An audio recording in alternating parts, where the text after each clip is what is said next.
আসসালামু আলাইকুম সুপ্রিয় দর্শক। আশা করি সবাই ভালো আছেন। আজকে আপনাদের সাথে শেয়ার করব লেয়ার মুরগির রান্না।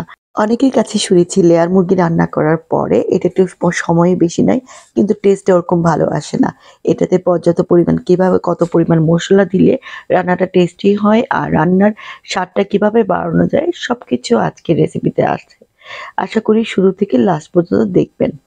এখানে আমি একটা লেয়ার মুরগি নিয়েছি। এটার ওজন ২ কেজি পরিমাণ হবে। চামড়া সহ নিতে হবে। লেয়ার মুরগিতে কিন্তু চামড়াটা কিন্তু ভীষণ টেস্টি লাগে। তো এর সাথে আমি পরিমাণ মতো মসলা দিয়ে দিয়েছি। এখানে পেঁয়াজ আর রসুন আমি বেটে নিয়েছি। ৪-৫ টি বড় পেঁয়াজ সাথে ২ টো রসুন একসাথে বেটে নিয়েছি। এখানে আমি আদা বাটা দিয়েছি ১ চা চামচ ভর্তি করে। তারপরে দিলাম জিরা বাটা। জিরা বাটা কিন্তু অবশ্যই দিবেন 1 ফুড কাপ পরিমাণ। এখানে এলাচি, দারচিনি, লং, গোলমরিচ আর হচ্ছে দারচিনি দিয়েছি। এলাচি ৪-৫ টি আর লং আর গোলমরিচ হচ্ছে গিয়ে ১/২ চা চামচ করে। আর এখানে তেজপাতা নিলাম ৩-৪ টি। এরপর আমি পরিমাণ মতো তেল দিলাম কারণ এই চামড়া থেকে কিন্তু অনেক তেল উঠবে।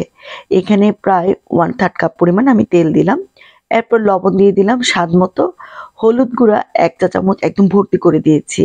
মরিচ গুঁড়াও আমি ১ চা চামচ এখন দিয়েছি। তারপর আমি এখানে ধনিয়া গুঁড়া ১ চা চামচ দিলাম। জিরা গুঁড়া কিন্তু আমি আর এখানে দিইনি। ধনিয়া গুঁড়া দিয়েছি। এখন এই মাংসটা কিন্তু এই মসলাগুলোর সাথে খুব ভালো করে মেখে নেবেন। এই মাখার মধ্যে কিন্তু এই টেস্টটা অনেকটা ভালো আসে। তাই একটু সময় নিয়ে খুব ভালো করে এটা মাংসের সাথে গায়ে যেন লেগে যায় সেভাবে মেখে নিতে হবে। এই যে আমার এটা মাখা হয়ে গিয়েছে, হাত ধোয়ার যে পানিটা সেটা দিয়ে আমি নেড়ে এখন বসিয়ে দিব। যেহেতু আমি ১ চা চামচ গুঁড়া মরিচ দিয়েছি, পরবর্তীতে আমি একটু গুঁড়া মরিচ দেব। আর মাংসগুলো কিন্তু রান্নার পরে আরো ছোট হয়ে আসে। ঢাকা দিয়ে রেখে দিব আমি ০.৫ ঘন্টার জন্য। আর নিজে থেকে যে পানিটা উঠবে সেটা পর্যন্ত।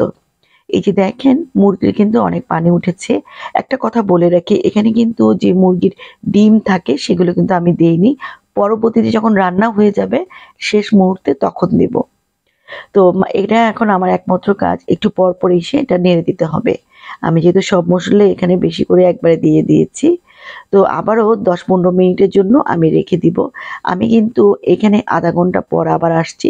আমি প্রথমে প্রায় ২৫ মিনিট পর আসছি আর এখনো প্রায় ২৫ থেকে ৩০ মিনিট পর আসছি। আর চুলার আঁচটা কিন্তু আমি বেশি বাড়িয়ে রাখিনি। আমি এই পানিতেই মুরগিটা আগে সিদ্ধ করে নিচ্ছি। তো এখানে একদম ডিমের চেয়ে একটু বাড়িয়ে রেখে এটা সিদ্ধ করে নিচ্ছি। আরো বেশি কমিয়ে রাখলে কিন্তু সিদ্ধ হবে না। তো এখানে আমি কিন্তু গরম পানি দিয়ে দিচ্ছি এটা ভালো করে একটু সিদ্ধ হওয়ার জন্য আর ঝোল রাখার জন্য। তো এখানে আমি প্রায় ২ কাপের মতো হবে পানি আমি দিয়ে দিলাম।